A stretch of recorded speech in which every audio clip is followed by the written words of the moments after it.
the most difficult part which I found in Nietzsche's philosophy, that is Nietzschean perspectivism, and which I want to draw your attention that there is a very deep similarity between this Jaino theory of Onekantobado and Shadbad, the perspectivism, the notion perspectivism. And Nietzsche, he writes in Human, All to Human, we have already referred to the notion of that there are no absolute truths, but he will be going back to this notion, that is Platonic conception of truth, to explain his notion of perspectivism. So he writes that there are no external facts, nor are there any absolute truths. So likewise we found that since there is no reality, there is no appearance. So he says in the Antichrist, both in the Antichrist and Twilight of the Idols, the truth has had to be fought for every step of the way. Almost everything else dear to our hearts, on which our love and our trust in life depend, has had to be sacrificed to it. Greatness of soul is needed for it, and the service of truth is the hardest service.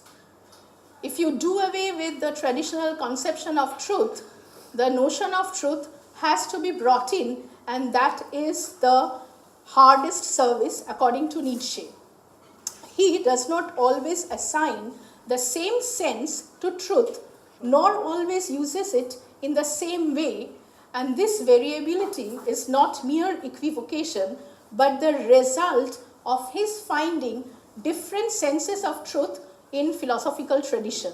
Because we find different senses of truth, one in Plato, one in Descartes, one in Spinoza, one in Kant. So since the notion of truth varied from one philosopher to another, so he says that there are different senses of truth in the philosophical tradition. What Nietzsche does is he ridicules logic rather consistently, especially I will be referring to this book, The Will to Power. What Nietzsche denies is the claim that there are extra perspectival or non-logical entities available to serve as the values of terms in interpreted formula. That logic applies only to fictitious entities that we have created, and he claims that thingness has only been invented by us owing to the requirements of logic. The thingness, there is a thing outside there, so you have the thingness there residing in the thing, and that thingness has been created by logic owing to the requirements of logic, and it has been created by us. In Human, All to Human, he says that logic rests on the assumption that do not correspond to anything in the world. Now here again I'll be referring to Wittgenstein's Tractatus, where he says the opening remark in the Tractatus was, all that is the case. So the world is the totality of facts and not of things. So what is the world? It is the totality of facts and not of things. And do the sentences which describe the world, do they correspond with the worldly objects? What does he mean by facts?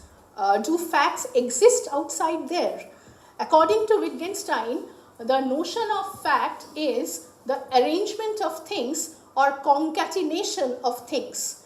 Arrangement, like if you have a similar room like this in another part of this building, so how can I differentiate this room from the other room if it has the same number of objects and everything is the same?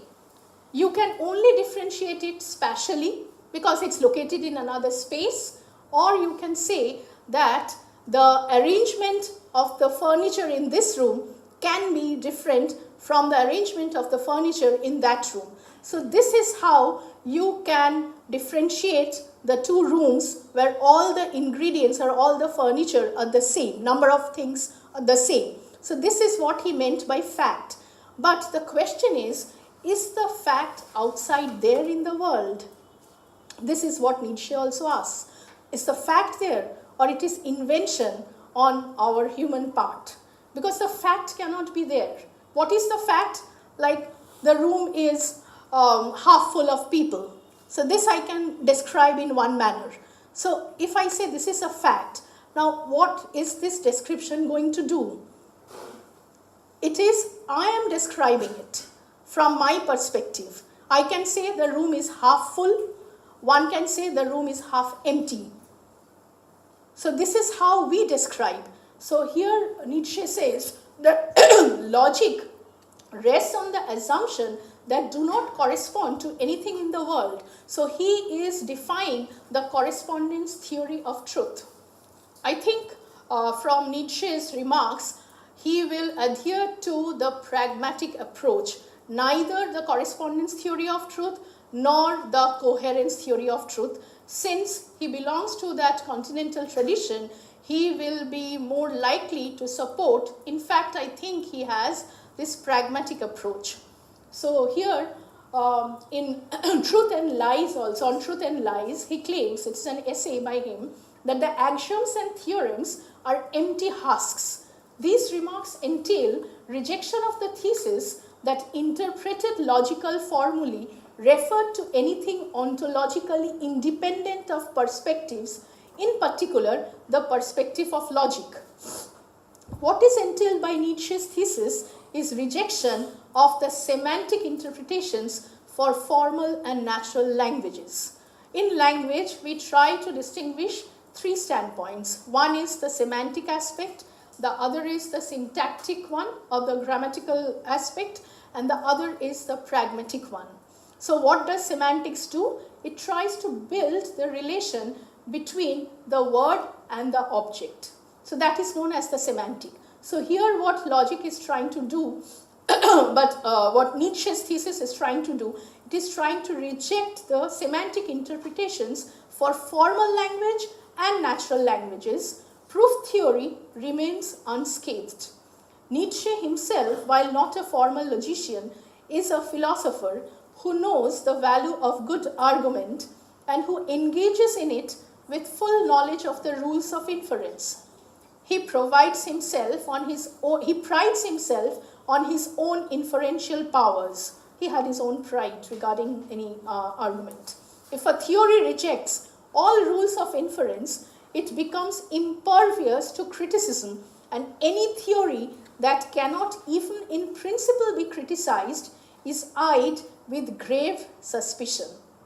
Now, what I am going to do is, what this perspectivism means, I am going to spell it out in the terms of logic. Nietzsche's perspectivism, if you really support Nietzsche's perspectivism, then you can see that it will lead to a paradox. We have so many paradoxes. We have Lies paradox, we have Russell's paradox, but the simplest form of paradox, I have jotted it down for the sake of convenience. It's going to be quite complicated, this paradox. In Beyond Good and Evil, it is not the least charm of a theory that it is refutable. It is precisely thereby that it attracts subtler minds. What he desires is multiple and contradictory readings of some of his texts. He doesn't mind if somebody gives a contradictory reading of his text. So Nietzsche also stresses the importance of logic, as we are unable to survive without logic. In Human All to Human, he wrote that convictions are more dangerous enemies of truth than lies, and perspectivism provided with a principled means of attacking even the most sacred convictions. So his truth perspectivism has double role in his philosophy. It is coherent with Nietzsche's theory of objects as fictions, which he explains in Beyond Good and Evil and in Will to Power. He holds that subjects, objects, and attributes are all fabricated distinctions that we invent to suit our own ends. You see, whenever we try to form a sentence, any linguistic expression, that is, if it's very simple, like if I say S is P, what I do is I attribute the predicate P to the subject S. So the subject and the predicate, this is how we usually try to describe a thing or maybe a person. Like this person, Socrates, is wise. So what is done here? The predicate wisdom has been attributed of Socrates. So Socrates is the subject term and the wisdom is the predicate term, and it is the copula where you relate the subject with the predicate term.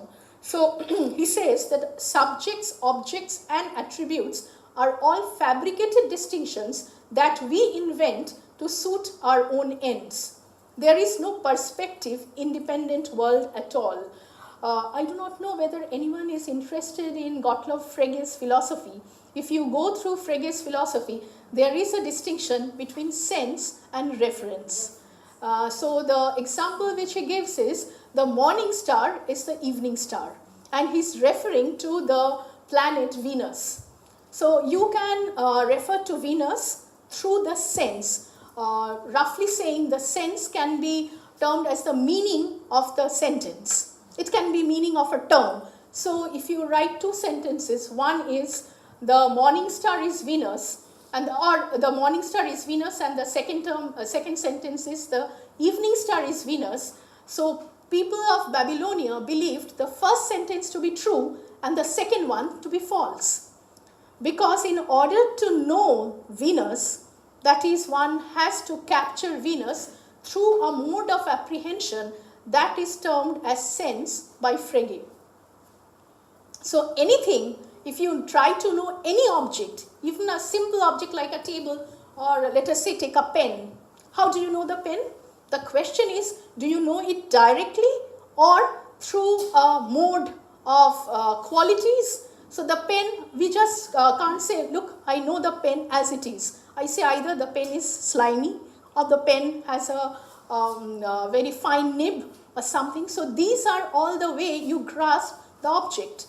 So this is what he's trying to say, that there is no perspective independent world at all. Hence, if truth consists in correspondence, that correspondence cannot be a thing in itself or the real world.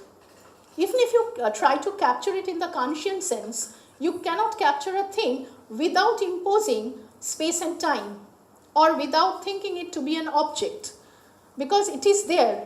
You intuit the object, it is there for the immediate awareness is there, but you have to know it through space and time.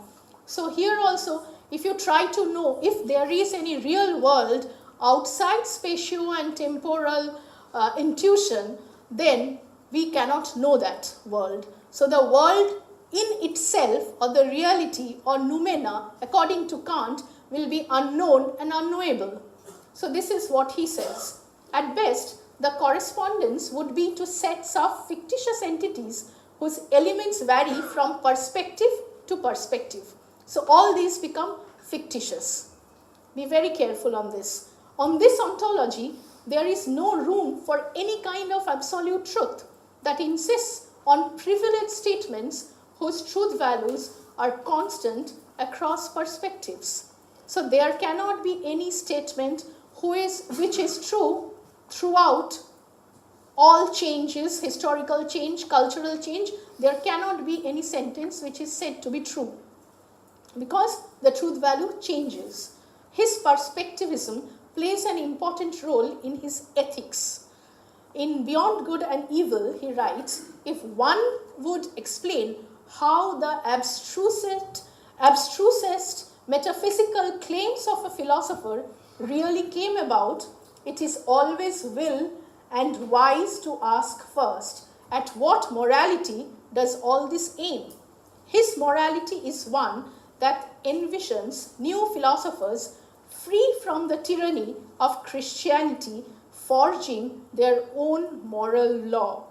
Each one of us should devise his own virtue, his own categorical imperative.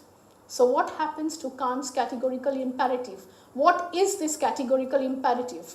If I say that you ought to speak the truth is categorical imperative for Kant, why does he say it is an imperative? Because in all situations, this rule, this principle has to be universally applicable to all persons. always speak the truth. Now what happens? Because this concept, you ought to speak the truth, it cannot be applied in all situations. One can see if you're trying to save your friend from the clutches of the enemy, and if you're hiding your friend somewhere, and if the enemy comes and asks you, where is this person? Will you tell the truth? Because telling the truth will lead you to a moral dilemma.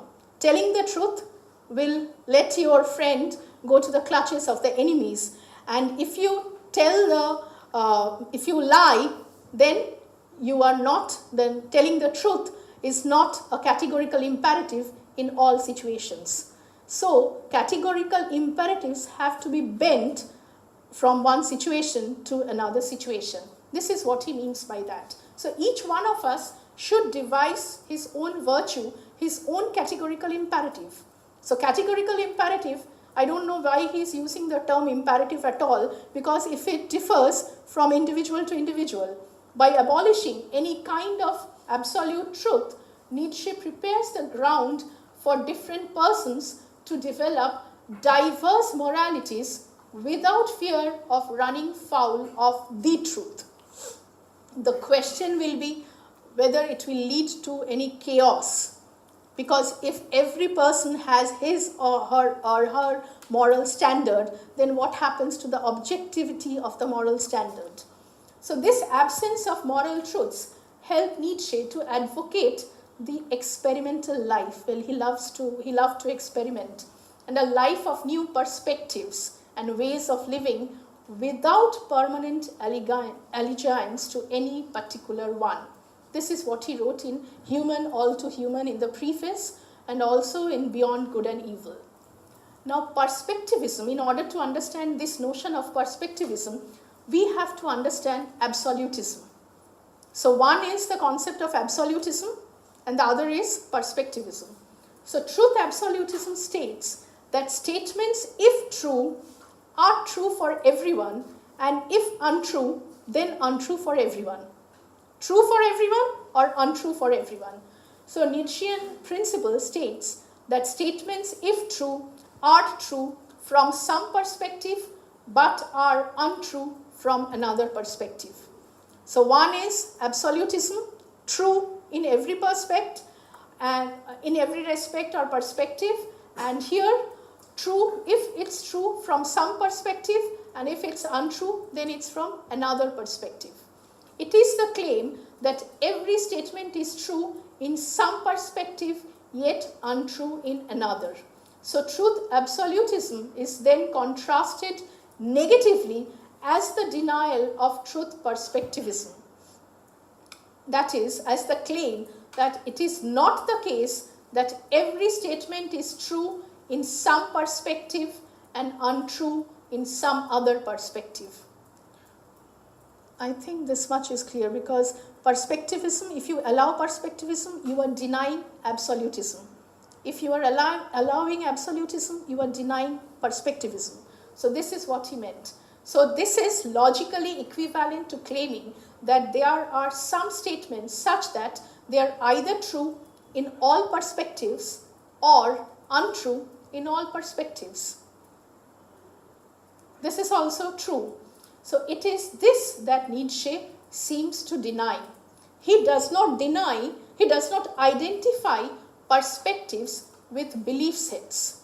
Perspective is not something which you believe. It is not a set of beliefs that he is identifying perspectives with. Like in Antichrist, he writes, truth and belief that something is true are two completely diverse worlds of interest. Believing something true and truth, within quotation marks, they are totally different. In Will to Power, he writes, a belief, however necessary it is for the preservation of a species, has nothing to do with truth. And in Will to Power, he writes, a belief can be a condition of life and nonetheless be false. So belief, if it's a condition of life, it can be false. So if a perspective were nothing more than a group of beliefs, Nietzsche's critique of faith could be justified only by appeal to the psychological ill effects of such beliefs. A perspective is not a class of beliefs. So what can it be? In Will to Power, he claims that a locus of will to power generates a perspective. Now we get this notion of will to power. We'll come to it slowly.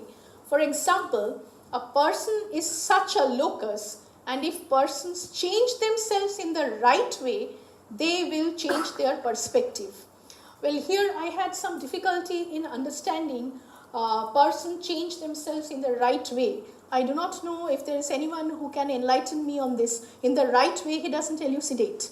But he's writing it in this manner that if persons change themselves in the right way, they will change their perspective. But what is the right way? He doesn't explain. So interpretation is itself a means of becoming master over something. So now he brings in interpretation. So Nietzsche's perspectivism about truth has been frequently targeted. This is also one way you can target or you can criticize Nietzsche. There has been, too much criticism against this perspectivism aspect, and you can find, hordes of dissertation on the paradoxes which are led by his perspectivism. So I have taken only one. The claims are perspectivism is either self-referentially inconsistent or self-referentially paradoxical, or both. There are various forms of paradoxes, so I'll just put it in a very simple way so that most of you can understand. The simplest way to put this is something. The thesis of perspectivism is either true absolutely or perspectively. That is, perspectivism is either true or untrue in all perspectives, or it is true in some perspective and untrue in others. Now, if perspectivism is true in all perspectives, then what happens? Then there is a statement which has the same truth value in all perspectives, that is the thesis of perspectivism itself. So you are denying perspectivism in a way. But if there is some statement which has the same truth value in all perspectives, then absolutism becomes true. Am I clear? Now thus, if perspectivism is true in all perspectives, then absolutism is true. Or to put the matter in an equivalent form, if perspectivism is true in all perspectives, then perspectivism is untrue. What is perspectivism? The sentence has to be true in some perspective and untrue in other perspective. But the statement that it is true in some perspective and untrue in other perspective, this sentence itself, now you see these paradoxes result if you don't make a distinction between the object language and natural language. We always make a distinction between the object language and the natural language. So all these paradoxes can be avoided if you shift to a meta level. See, when I am stating perspectivism, it is through a sentence. So the sentence has to be true or false, not the theory about perspectivism. So the paradoxes, they occur because we do not make this distinction between this object language and this meta language. So thus, if perspectivism is true, for this you have to go to Alfred Tarski's The Semantic Conception of Truth to understand this paradox. So if perspectivism is true in all perspectives, then absolutism is true. Or to put the matter in an equivalent form, if perspectivism is true in all perspectives, then perspectivism is untrue. Nowhere does Nietzsche address this problem which has been put forward by his critics. But he was anticipating this charge and was aware this self-reference constituted a threat to his views on truth. He was quite aware in that sense. One must be aware that Nietzsche nowhere makes the obvious error of claiming his perspectivism to be absolutely true. He doesn't say, look, what I say, that is perspectivism. And the theory of perspectivism has to be true in all perspectives. That he doesn't say. So he seems to believe that maintaining perspectivism as perspectively true is a defensible position. So you maintain perspectivism, but you maintain it not in the absolute sense. That also has to be taken in the sense of perspective. This is, I think, becomes like a riddle. Supposing this also is only interpretation and you will be eager enough to make this objection. Well, if somebody makes this objection, I had given in the abstract. He says, well, so much the better. I am anticipating the objection and I can very well answer this objection. So Nietzsche is only insisting that absolute truths required to avoid the paradox have no ontological status outside of human perspective. In Will to Power, he says that facts is precisely what there is not, only interpretations. We cannot establish any fact in itself. Perhaps it is folly to want to do such a thing. If you want to establish facts, then it's your mistake. You commit a folly. But passages such as this one are best understood not as denying that there are absolute truths, statements that denizens of any human perspective must accept in order to live, but as denying that there are facts or truths outside the structure of perspectives. The very notion of truths outside the structure of perspectives, whether there can be truths outside the structure of perspective, I do not know whether it can be taken to have any sense or not. Because anything what you do is within a perspective. From nowhere, you can't say anything from nowhere. It is always, there is a standpoint from where you describe certain things. So this is also another concept which we use in understanding maybe Husserlian phenomenology. Another, Nietzsche's insistence at Will to Power, page 40, he writes that truth is a fiction. So what he writes is truth in the classical extra-perspectival sense is a fiction. And the acceptance of this statement permits a set of perspectival human truths generated by the will to be master over the multiplicity of sensations. And it permits the existence of absolute truths for humans. So now I find that these two sentences, they are in a sense contradictory to each other.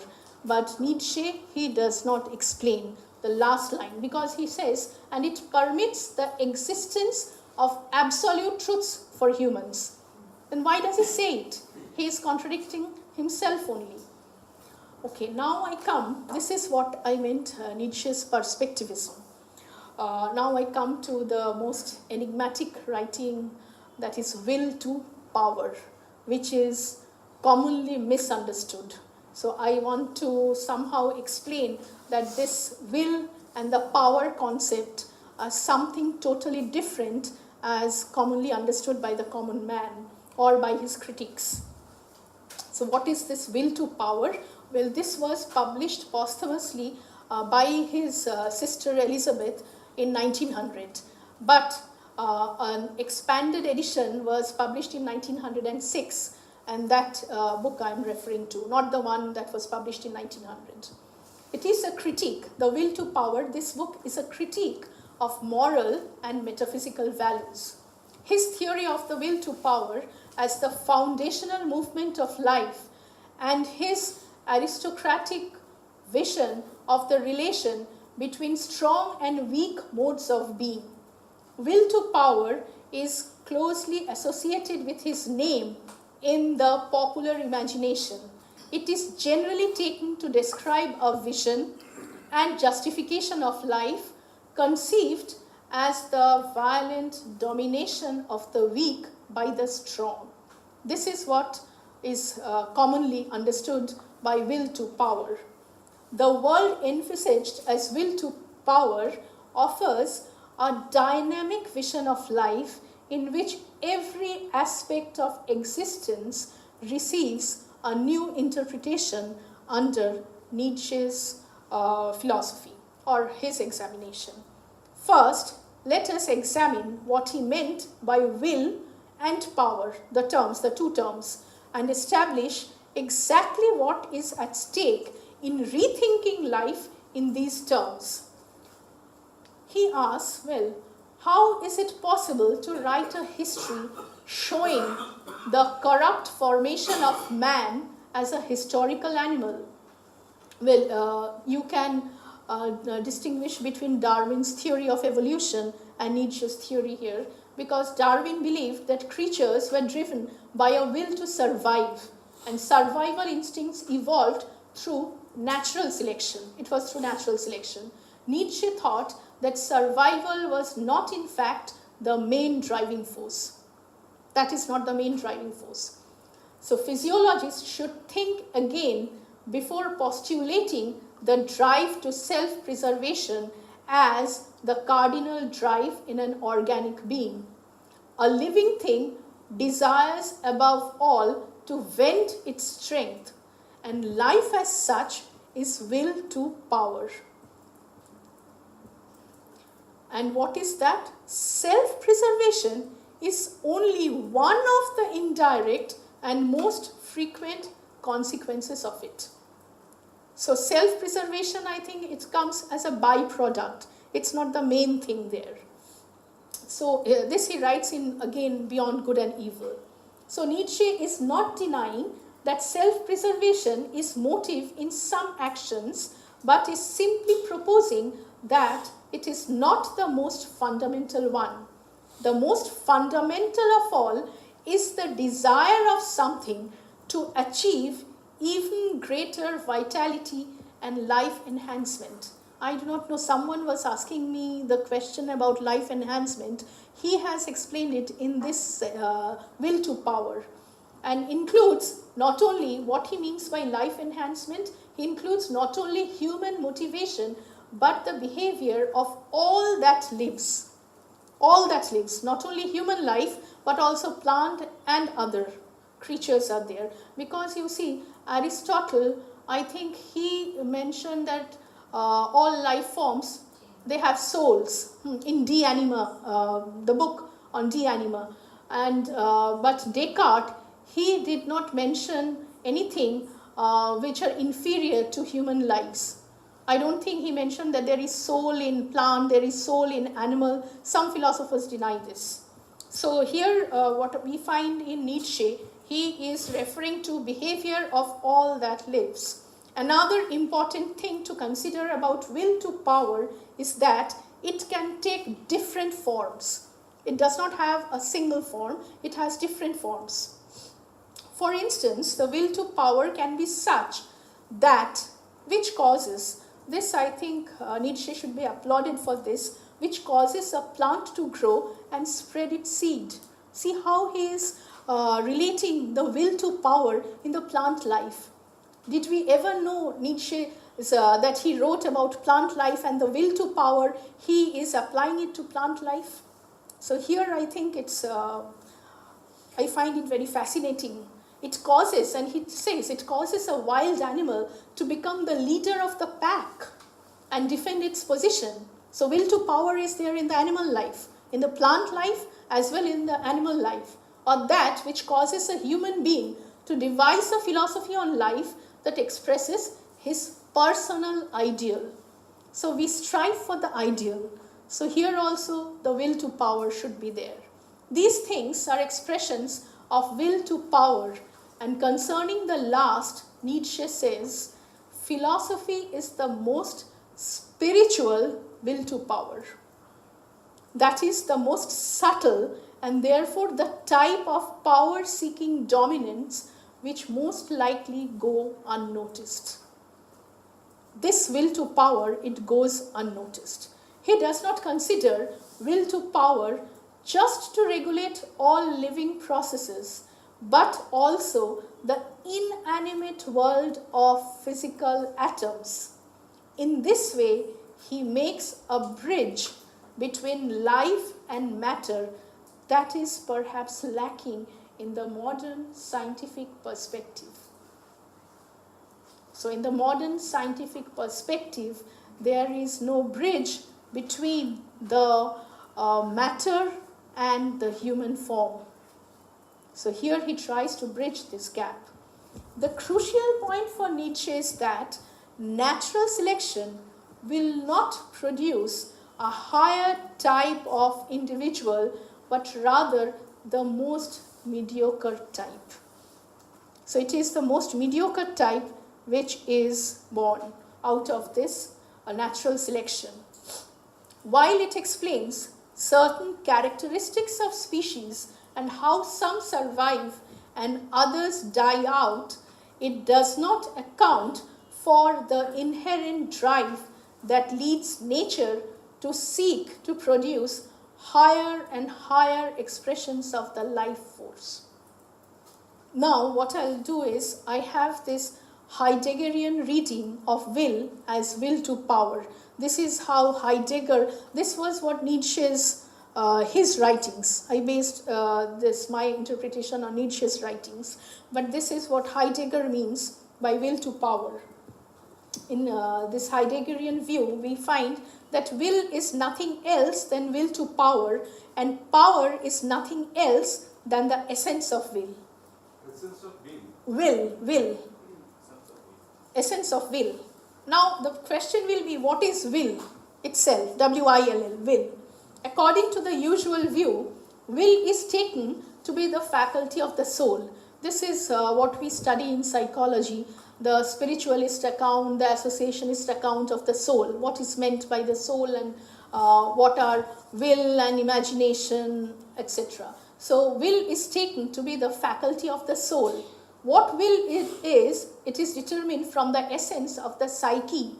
This psyche is a particular being distinct from body and mind.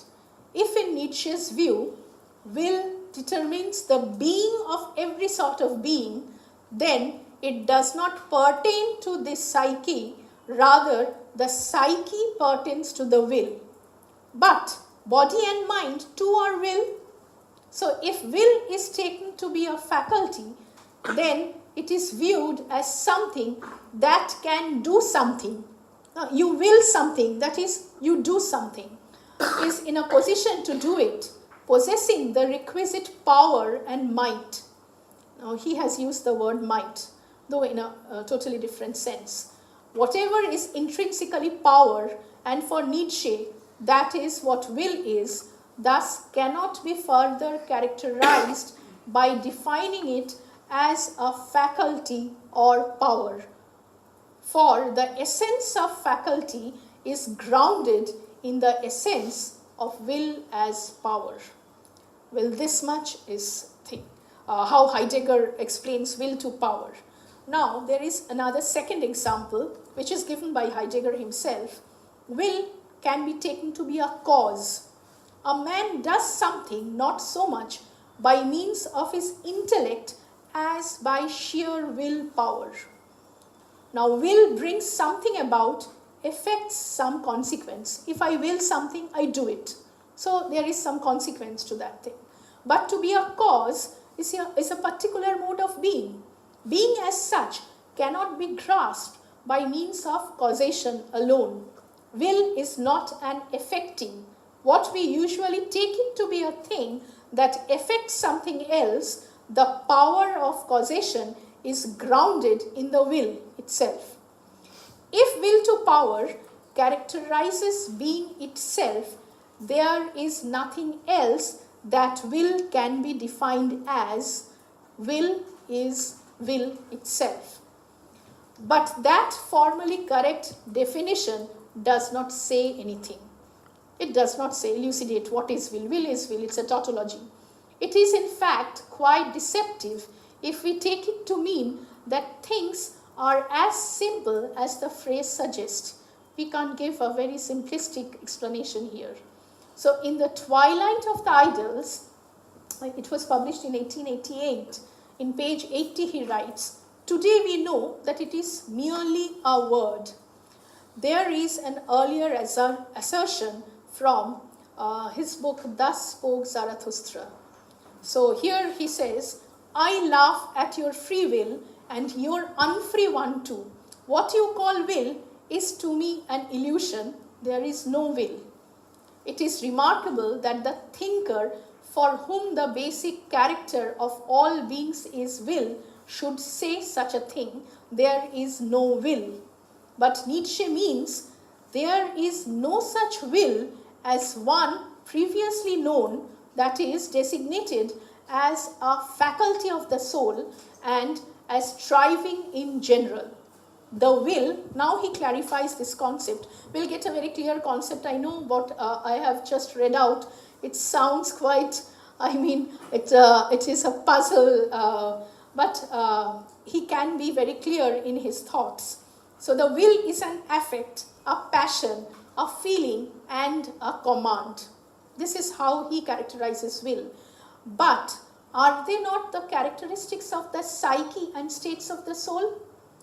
He himself emphasizes, Nietzsche, "Above all else, willing seems to me something," he himself admits, "it is very complicated, something that is a unity only as a word, and precisely in this one word, a popular prejudice lurks which has prevailed over the always meager caution of philosophers." This is beyond good and evil. This is against Schopenhauer, in whose opinion will is the simplest and the best known thing in the world. According to Schopenhauer, it was the simplest thing.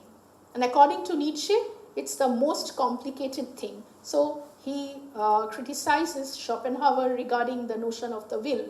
Now, if we try to grasp willing by that peculiarity which, as it were, first forces itself upon us, we might say that willing is a heading toward, a going after.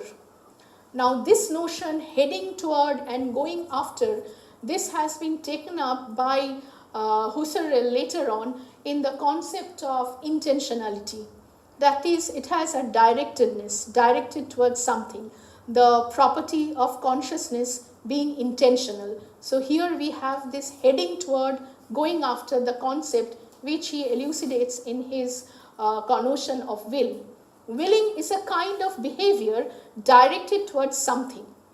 But this is not true. We are directed toward the thing by way of representation, where willing plays no role. He's saying we are directed toward the thing by way of representation, where willing plays no role. Why does he say so? What does an object is outside there? So if the object is not there, I cannot will that object. So the will has to be represented first, and then only I can will. So willing is towards something. It is going somewhere. So in the mere observation of things, we do not want to do anything with them and do not expect anything from them. We let things be just as they are. We just let things just as they are, unless those things are of any interest to me, whether they are going to be useful to me in at that moment or in the near future. So it is only when they are useful, the utility purpose is there, then only we can strive for those things. Otherwise, we just let them alone. So to be directed towards something is not yet a willing. To be directed towards something. Willing is not wishing at all. I wish and I will. What is the difference between wishing and willing? Hardly. We don't make the difference. But here Nietzsche does make a difference. Whoever only wishes in the strict sense of the word does not will. Rather, he hopes that his wish will come true. Wish fulfillment. We don't say willing fulfillment. We say wish fulfillment. So his wish will come true without his having to do anything about it.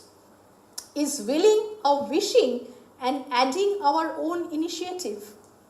So can I now explicate this willing like wishing plus additional our initiative to will?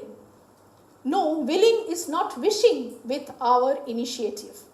It is the submission of ourselves to our own command, and the resoluteness of such self-command which already implies our carrying out the command.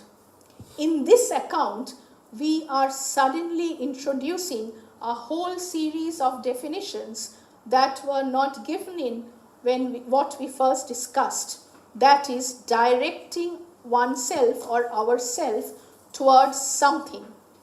It might seem that the essence of will would be grasped most purely if this directing oneself toward as pure willing were cancelled in favor of directing oneself towards something in the case of sheer desire. Is there anything called pure willing? If there is, then it gets cancelled against wishing something, or you are wishing towards something. So it gets cancelled. Pure willing means you don't have any object, you don't will something. But wishing means you are wishing something. So will would be posited as the pure relation of a simple heading toward or going after something. This approach is misconceived. Nietzsche is convinced that Schopenhauer's fundamental error is his belief that there is such a thing as pure willing. Anything pure, Nietzsche, I think, denies. He loves impurities. You see, he says anything pure truth, pure willing, pure fact, pure world, he's denying all the purities. So it's very complicated. A willing that becomes purer as what is willed is left more and more indeterminate, and the one who wills left more and more out of the picture. This is what Schopenhauer explains his will to power. The will should be pure willing. It should not be directed towards something. It's something quite internal. You should internalize your will. So, but on the contrary, it is proper to the essence of willing that what is willed and the one who wills be brought into the willing, although not in the extrinsic sense in which we can say that to every striving belongs something that strives and something that is striven for. You strive and there is something you strive for, it's striven for. So there is no willing in general. So this is how Nietzsche rejects Schopenhauer's pure willing. There is no willing in general. So willing has to be particular. You will for something. For the will as an effect of command is the decisive distinguishing mark of self-mastery and force. Now he's coming to his main idea of will. This he has written in the Gay Science. In contrast, striving can be indeterminate, both with respect to what is actually striven for and in relation to the very one who strives.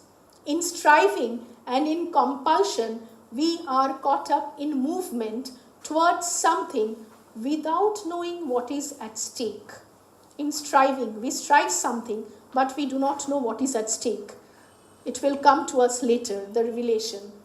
In mere striving after something, we are not properly brought before ourselves. It is for this reason that it is not possible for us to strive beyond ourselves. We merely strive and get absorbed in such striving. How can we transcend ourselves?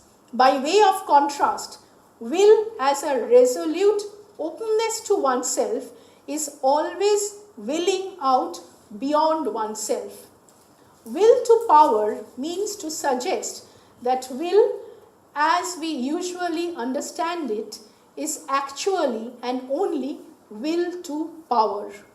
It does not mean that will is a kind of desire that has power as its goal rather than happiness and pleasure.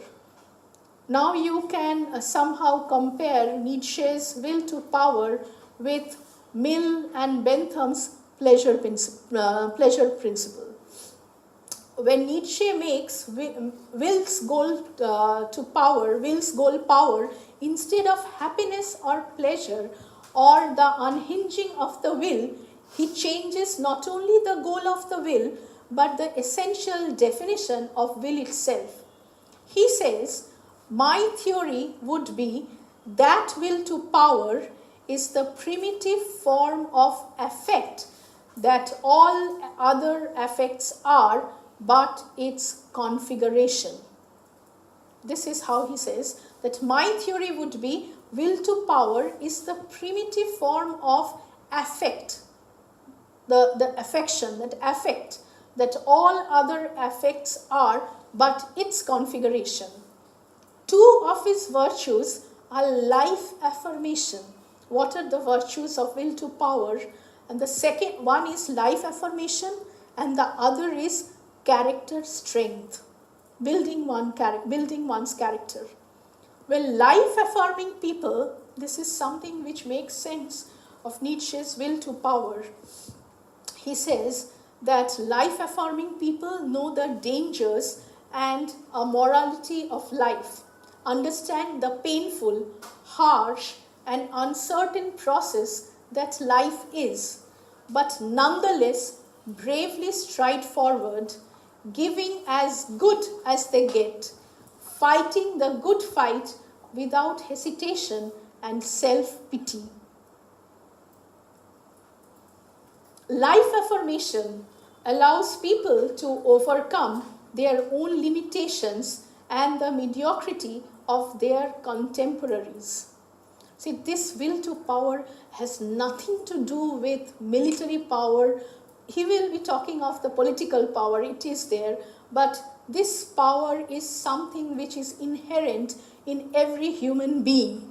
We strive, I think this power can be explained if we say that look, we are trying to better ourselves. It is always the betterment of the individual that he's talking about, this will to power.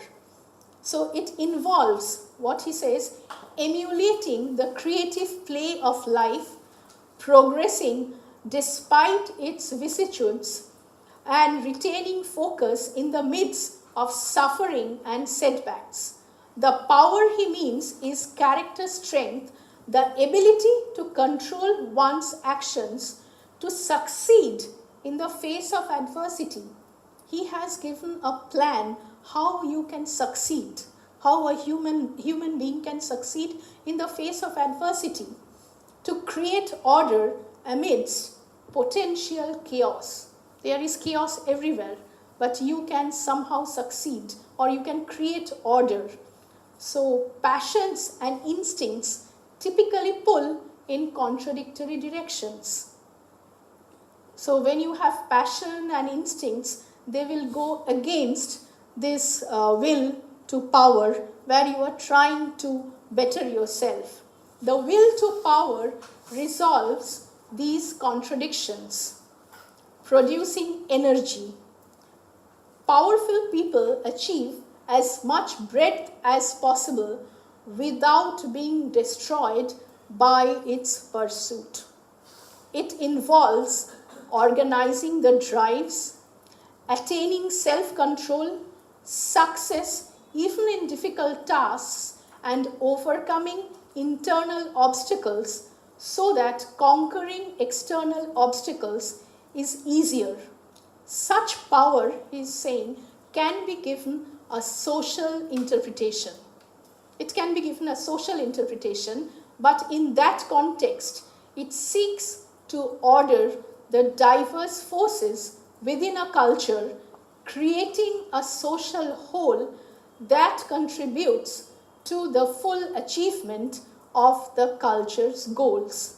So the drive to dominate others is often a sign of weakness and not of power.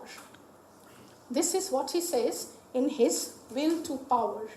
Now, I will be referring to his another aspect of philosophy which I wanted to do in the first half, that is metaphor. So after will to power, I'm coming to his notion of metaphor. This is only, I think I've referred to only one book, that is On Truth and Lies in a Non-Moral Sense. This is an essay. Nietzsche presents an analysis of the manner in which human concepts arise as constructs of a linguistic nature, most specifically that of metaphor formation. How metaphors are formed and whether they are only the human concepts, how they arise. This is the way I see it, and how Nietzsche, well, he'll be referring to the works of Shakespeare in explaining metaphor. Now what he says is, this linguistic process can be understood as tripartite in structure. Three parts in this structural thing, involving in this process in creating a metaphor, that is involving a movement or transference from one realm of perception to another. Transference from nerve impulse to image to words and then to concept. Now for Nietzsche, a complete descriptive analysis to determine the legitimate truth value is impossible. We have already seen that. So the concepts we form and incorporate in our attempts to know the world are always at a remove from the original perceptual experiences that ground the move to abstraction. For even at the level of the initial perception, when a nerve stimulus is transferred into an image, metaphor formation is at work. So the formation of metaphor is at the same time physiological and psychological, because the nerve stimulus is working there.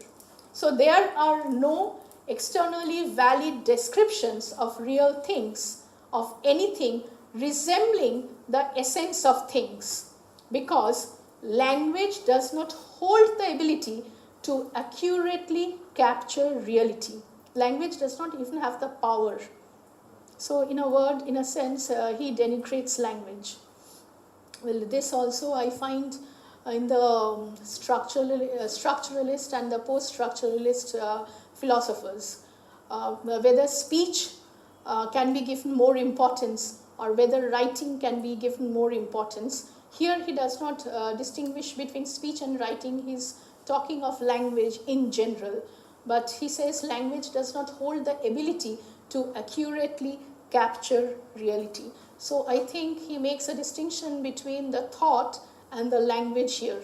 I do not know whether he will say thought can capture reality and whether thought has a separate language of its own, not the language which we use to communicate. So if you have read Noam Chomsky's work, he will be saying that the language of the thought is different from the language which we are communicating.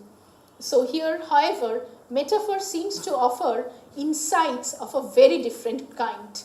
When Shakespeare writes in The Merchant of Venice, how sweet, he has taken this example, the moonlight sleeps upon the bank, he uses a poetic figure, sleeps, the moonlight sleeps. So to describe a literal or a real world experience, that is the perception of the moonlight reflected upon the earth. Now the figure is a metaphorical term. It represents or it presents a new way of perceiving the literal term or subject. Moonlight does not sleep. It has no corporeal life of its own. But by personifying it in this way, Shakespeare evokes a human ease and restfulness with which his audience can identify. Metaphorical language clearly has a relation to objective and factual descriptions of experience. So the metaphorical language, on the one hand, it is related to objective and factual descriptions of experience, and also it somehow distorts the reality also. So here he says that Shakespeare is providing a vivid and dramatic image to to represent the truth of an experience we find everywhere around us. But this representation functions by creating a perspective upon the world that does not exist. What sort of perspective? We are saying that moonlight sleeps upon the world. So this perspective, whether it can sleep upon the world, so here the perspective, it does not exist there. So for this reason, the relation between literal and figurative usage is often considered to be a relation between two forms of truth. He will be talking about the weak form and the strong form, but I have not gone into that detail.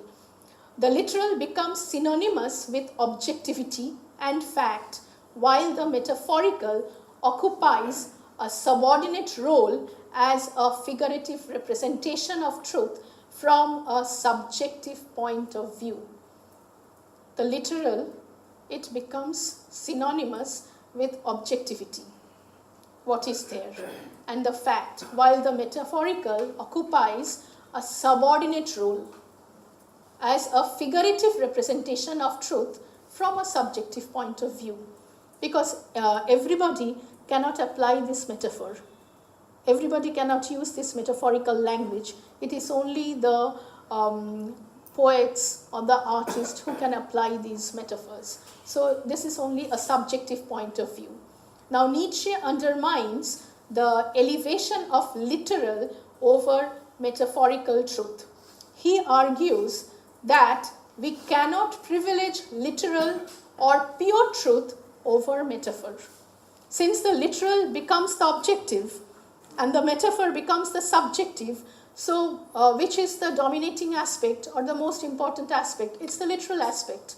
So it becomes more important to us because it captures reality, and the metaphor, it's something which is perspectival. So he says that he undermines the elevation of literal over metaphorical truth. He argues that we cannot privilege literal, again, he says that pure truth over metaphor. It is the pure truth because you are describing the world as it is. Whether you can describe it is a matter of controversy, but he's saying that is the pure truth over metaphor because truth itself is a metaphor. Now he says truth itself is a metaphor that has been invented to lend authority to particular forms of thought and styles of living. So truth is also created by us.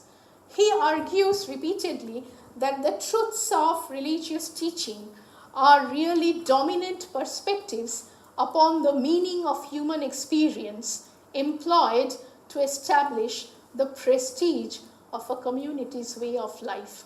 This, I think, it's very clear looking at our political parties and their ideologies, the community way of life, which is truth and which is untruth to them. So he also broadens his argument by claiming that all concepts we employ to represent the true structure of the world, such as space, time, identity, causality, and number, are metaphors we project onto the world to make it thinkable in human terms. How do you think? You see, this is also something very fascinating. I don't know whether anybody thinks in this way as I am thinking just now. When I am thinking, what do we do? Without language, do we think? No, even in a silence we are. Yeah, silence is golden, we say. Silence also. So, yeah, but the question which the philosophers will ask is whether the language which he uses in thought and the language as linguistic expressions, whether they are the same. Well, I find they are the same, but well, philosophers, they beg to differ. So here what he says is very much comprehensible. I do not find Nietzsche's writings to be insane or there is any madness in him when he writes this. I don't know why Nietzsche was labeled as a madman or insane when he writes all this. So here he says, it's very beautifully he says this, he argues repeatedly that the truths of religious teaching are really dominant perspectives upon the meaning of human experience employed to establish the prestige of a community's way of life, the prestige. And then he also broadens his argument by claiming that all concepts we employ to represent the true structure of the world, such as space, time, identity, causality, and number, are metaphors we project onto the world to make it thinkable in human terms. What is the time? It's 4:30. So again, the 4:30, we are using the language. So if we never use language, then how would we have comprehended the world? So that is one reason. So what we call pure truth is produced by the interchange of poetic figures, concepts. Concepts are poetic figures whose origin in metaphor has been totally forgotten. For Nietzsche, the recognition that truth is a figure or perspective we have created in order to represent the world means that we should rethink its function and purpose. We have to rethink the function and purpose. His philosophy does not concern itself with providing an objective model of the truth. Instead, it examines the history and value of truth as a concept employed to regulate the manifold force of life. So Nietzsche's underlying suggestion here is that we should understand science as simply a means of interpreting the world and not as an explanation. It is a kind of worldview as socially constructed. Well, this would be, the scientist would totally disagree with him, but other philosophers might agree, which would be favorable to a section of philosophers. Thank you.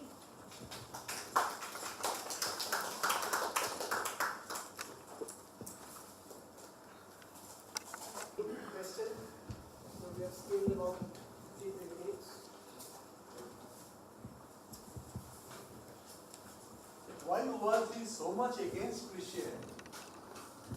He was against Christianity because when he was dealing with the Christian values, I did not refer to that genealogy of morals. There he has referred to the Christian values, how they are seeing that what is this pure spirit, the pure self. They are talking of the pure self. Nietzsche himself, he came from a family of the Lutheran pastors. He was supposed to take up theology and philology. He used to teach philology there. So he had somehow this notion that Christianity devalues itself because the notions, the concepts which are employed in this Christian thought, those thoughts, they are not quite appealing to Nietzsche, and they cannot address the issues of the common man. I think that is the reason. Was it a kind of personal reaction? No? It is not only a personal reaction, it was the total social and personal, both. It was there. Because he tried to, as a philologist, he tried to unravel the true meaning of the quotations of the Bible. So whether there is any true meaning, he was totally frustrated. What meanings are there lying behind those sayings or the Christian religion it addresses. So he was totally, I think, not quite satisfied with the answers he got with this religion, Christianity. Was he against religion as such, or was he? No, he was not against religion as such. It was, I think, he tried to think of Christianity in his own terms.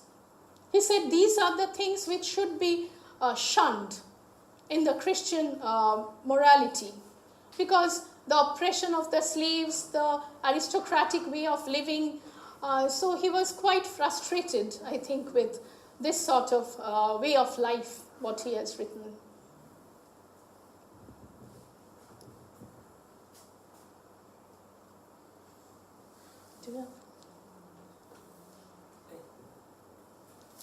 Also, his love for impurity also can be a sign that it's not impurity. I have used the word impurity. he has this allergy towards anything pure, because you cannot know anything in its true form or pure form. So Here modernism begins. Yeah. Modernism also begins just in that portion there. it's his postmodernism, it's not modernism. Modernism was there. It was there. It is postmodernism. See, modernity or modernism. That is this eternal return, from there it comes. Yeah, he This is has another said. idea, the eternal return. Because there are so many aspects in It's Nietzsche's actually philosophy. Dionysian. Dionysian, yeah, in the Greek tragedy, the active force and the negative force. Okay, You said that will is not in psyche. Object need to be presented and then will. Then again you said that will is something inherent in us. So yeah, this but I Nietzsche, would not- Nietzsche does not admit that will is something totally internal. Because he said there is no pure willing. As Schopenhauer said, it is pure willing. So willing is there. It is internal. Because you are striving to a higher level. So there is this internal aspect. But it is not totally internal. There is some external, there may be some external constraints. There are some external conditions, maybe they are applied. But still, it has to be, in a sense, it has to be internal also. Betterment of life. Yeah, it has is. to be internal in some sense. In some sense, but not wholly internal. What does he mean by betterment of life? Does Yeah. he have any system of values? He does not explain, no. He doesn't go with his philosophy. No, at no, all. no. There is nothing is better. For him, there is no absolute value. No absolute values, but he says you can better your own, you can enhance your life with relation to other individuals. But what is the Yeah. measurement of that? You can't measure, you can't measure anything. If you want to measure, The moment you say better, then there has to be something which is good. So how do you measure that? yeah, I can understand there is this problem because He's a terribly muddle-headed person. no. And no, See, if you set a standard for yourself, then you can say you can better. But even there is with nothing absolute for him in the whole system. So how can you set a standard for yourself? My standard, your standard, everything is different. no, So not it in cannot that be sense. standard. It cannot be a standard. No, there cannot be a standard. Standards, you see, it is your perspective which changes through time. You have to place it. See, when he was writing these books, there was a standard there. Because Standard. But the tradition was there, you have to have some pure truth. He did not accept Plato because he thought if you have some ultimate truth or underlying any notion which is there, which is unchangeable, then what happens to the ethical terms, the ethical notions? You have some fixed notions. But those notions, you cannot have them as fixed. They can change. You change. The language itself changes. So he is, I think, totally, he is accepting the change. He's more, he does not say there is no absolute in the sense at that moment which you think it's absolute, it is there. But not in terms of absolute, not in terms of pure. It may change with time.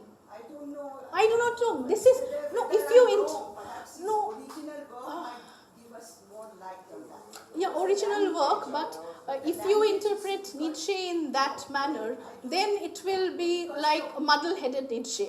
But if you think of, if you place him in that context, like what changes?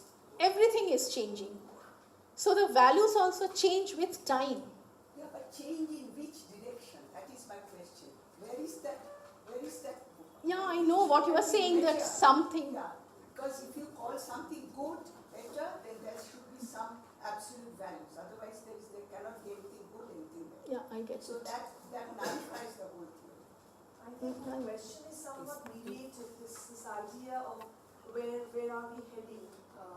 This question is mediated, is this question mediated by the fact that the emphasis on the polyvalence of truth and the primacy of subjectivity, do we not find an anticipation of the philosophy of existentialism? Exactly. All the This postmodernism, absolute the seeds are terms. already sown in Nietzsche's philosophy. He is truly a postmodernist philosopher. From there, the existentialism starts. It's the post-structuralist Derrida. So everything is there in Nietzsche's philosophy. Really obliterates this. Yeah, but the social factors are there. It is only the social factors, the individual. If you read Heidegger's Dasein, the individual as is thrown in a time and space. It's the facticity. Sorry, just to go No, back no, to, yeah. a little bit to Christianity.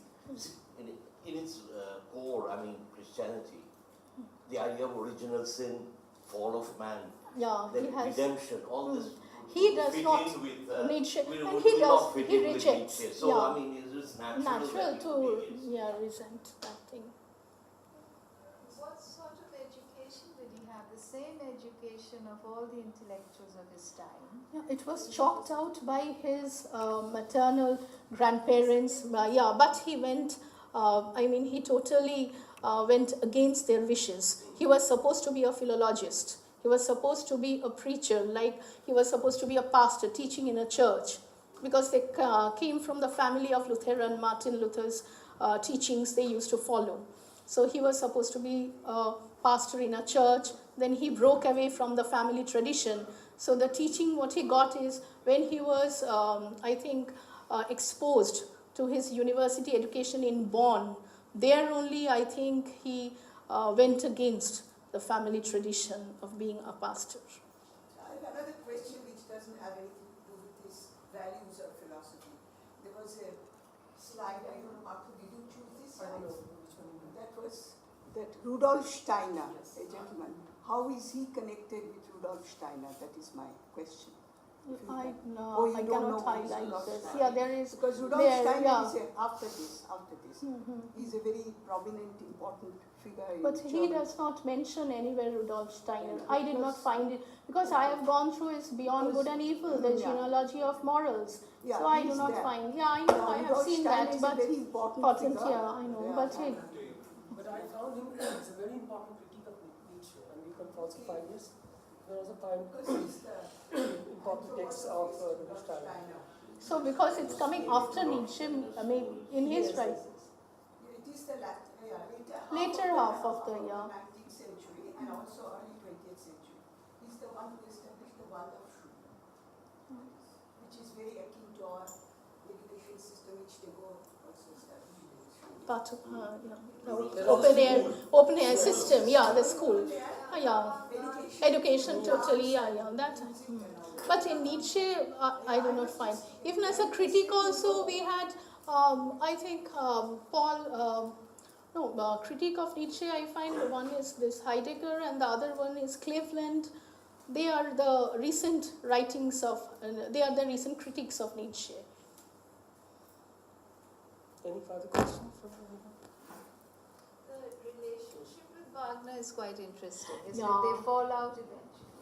Because he spent so many years with Richard Wagner, and because he went there also, he stayed there, he fell in love with Cosima, and there the bitterness grew, and they had this Bayreuth Festival of Music, and that is the reason for the fallout of Nietzsche with Wagner, because Wagner had this aristocratic views, he spent so much money, he was funded by, I think, King Ludwig.